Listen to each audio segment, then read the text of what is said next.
Hello guys, it's me Anday Chatty again. Ayan, so welcome sa atong Treasure Hunting Challenge Part 3. So excited na ba mo sa atong Part 3 guys? Kaya ako super excited na. Okay, for today's video guys, sa makita ni ini nga treasure na ako'y gidugang diri nga gamay nga pahalipay. So kung kamo may makita ni ini guys, please contact me or i-PM ko ninyo direkta to claim your prize guys, no? So kani siya guys nga akong gibutang diri is nara ko'y papel nga gisulatan.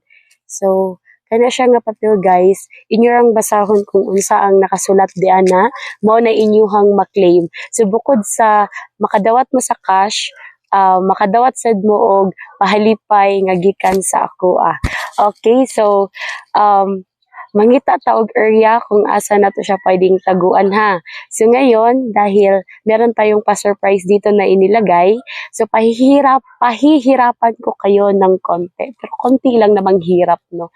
Hindi masyadong mahirap talaga kasi ito ay treasure. So kailangan natin hanapin, no? Diba? So kailangan nating hanapin ang ating treasure.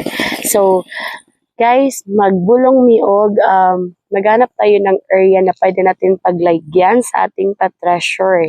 So, ang makakuha ni ini guys, palihog ko og comment sa atong video. And then, palihog na pagkog PM sa ako para makabalo ko nga ikaw ang naka-claim ni ini ha. So, para mahatag po nako nimo ang kung unsa ang akong gisulod ani. Okay, so nani siya cash, na po ni siya gamay nga pahalipay, nga pa-surprise para sa makakita.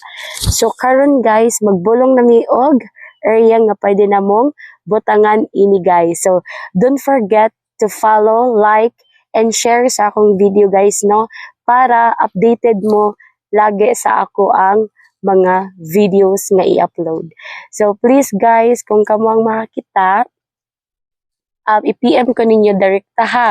So let's go, mangita taog area nga pwede na tong butangan ane. Let's go guys!